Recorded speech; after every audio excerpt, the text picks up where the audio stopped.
Adrenal fatigue, I think now is a term that most people are familiar with. I know patients ask me about this all the time. Do they have adrenal fatigue? What stage might they be in? And most importantly, what do you do about it?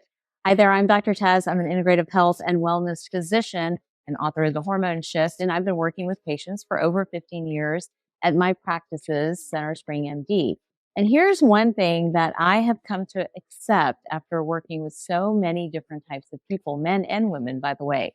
I think all of us, quite honestly, are in some stage of adrenal fatigue. Adrenal fatigue is really a term talking about cortisol dysfunction, meaning we get stressed, our cortisol levels go up, they are supposed to come back down because some stress is actually really good for us.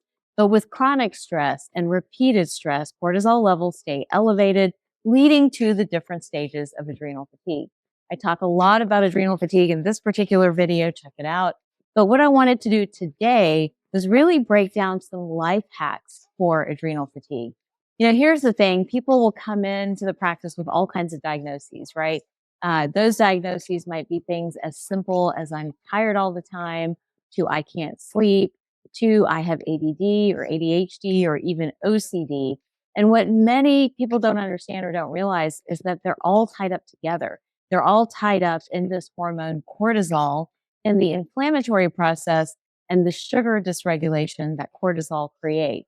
So we want to be able to beat it and we want to be able to stay away from it.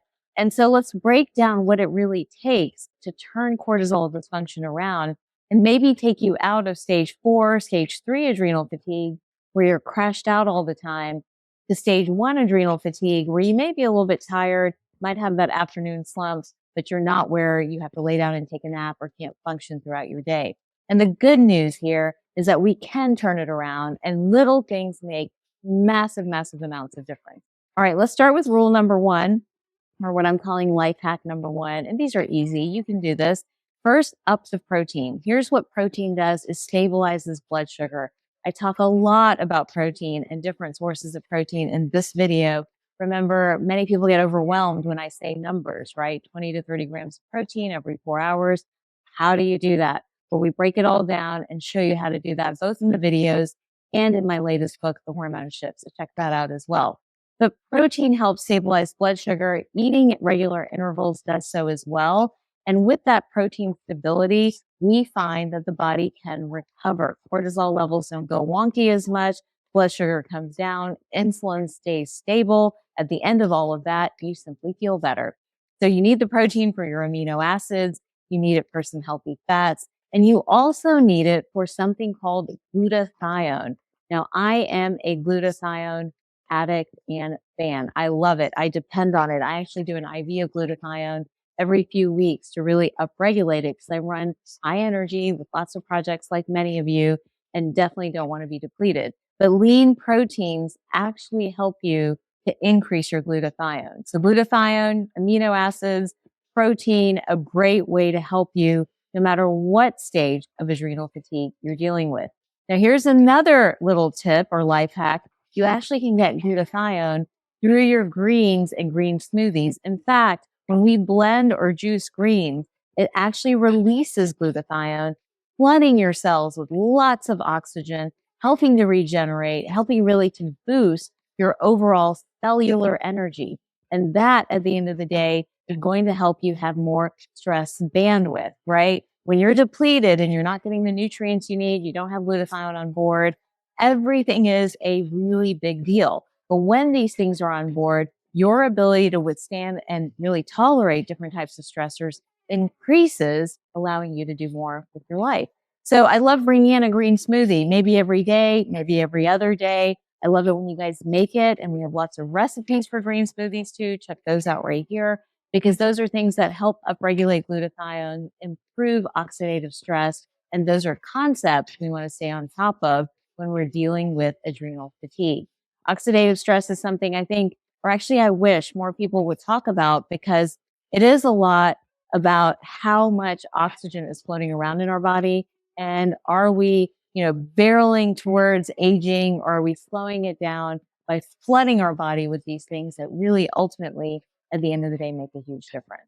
All right, let's talk about one more life hack when it comes to adrenal fatigue and cortisol dysfunction: your nutrients. Nutrients matter. I'll probably go blue in my face talking about nutrients because it really irks me when I'll hear an expert or a physician say, oh my gosh, just eat healthy, you get what you need. It's simply not true. At the pace that we're all running at nowadays, along with genetic changes and SNPs like MTHFR and COMT and that whole alphabet soup, our bodies are chronically depleted of B vitamins. And so the B vitamins become very important in terms of managing and keeping adrenal fatigue at bay or improving it.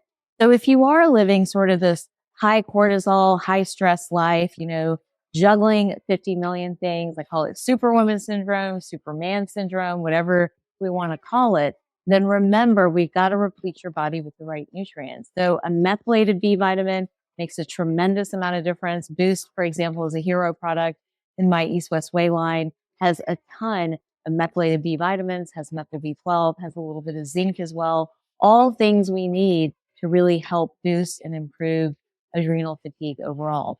I think the last hack I'd probably mention and throw it in there, I don't have an example right here, but we've talked about it before.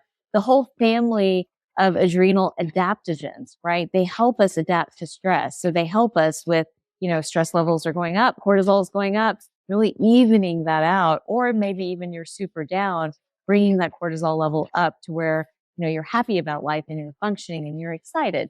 So some of those adrenal adaptogens include things like ashwagandha, rhodiola, lion's mane, believe it or not, which helps with focus and concentration, even with OCD. They will help this overall picture of adrenal fatigue. So including those maybe once a day or twice a day, that makes a difference as well. So if you're suffering from adrenal fatigue, you're not sure where to start, you simply know that you are stressed, you are anxious, you're not sleeping, and your ability to handle life stressors is shrinking.